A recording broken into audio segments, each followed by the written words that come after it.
When you look at a board game, its box is the first thing you see.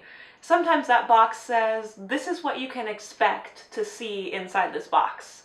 Sometimes the box is sneaky and it hides the excitement or the joy that's held inside. And then there are those times when you look at a box and you look at it straight in its boxy face and it says, this is what it feels like to play this game. And I think that that is the case with Above and Below.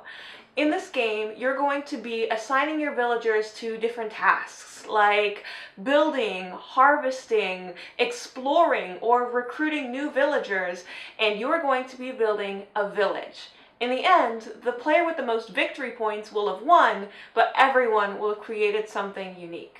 It's a light world of adventure and possibilities. Nothing is so deep that you're stuck in a specific strategy or bored from paragraph after paragraph of story text. When the game first begins, you'll look at your 3 simple villagers and your 1 tiny house and think that you can go anywhere, and you can. Want to have acres and acres of pear farms? Go for it. Want to be the tycoon of catacomb fish markets? You can.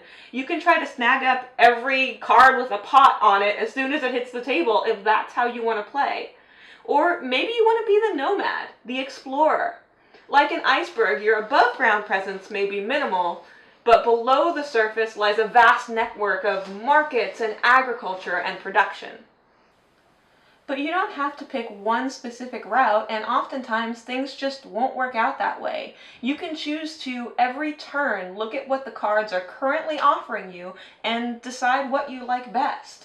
Some cards will be in constant rotation as people build buildings above ground or fill their explored catacombs with new places to harvest goods or new places to get specific resources.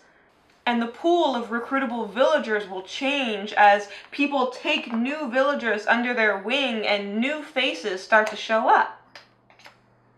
You don't have to plan out your entire game from the very first turn. You can choose to do a turn-by-turn basis, and the most important thing about the fact that you have so many choices is that the game doesn't penalize you for that because everything is a viable option.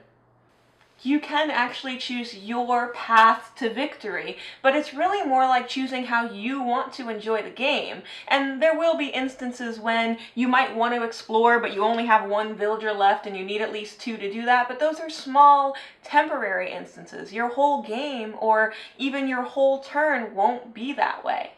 It walks a fine line between a light, fun, breezy board game experience and a harder, more intense, decision-making, economy-building game.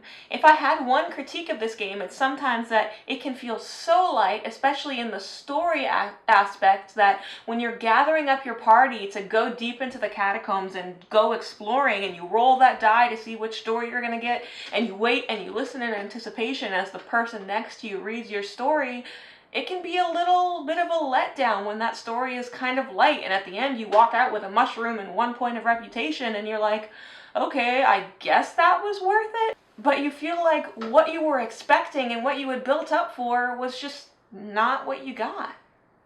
So overall, we really like Above and Below. Sometimes the experience can seem a little too light, but it works really well with from 2 to 4 players, and we'll definitely be playing it again. Let us know what you think in the comments below. Don't forget to like and subscribe, and happy gaming.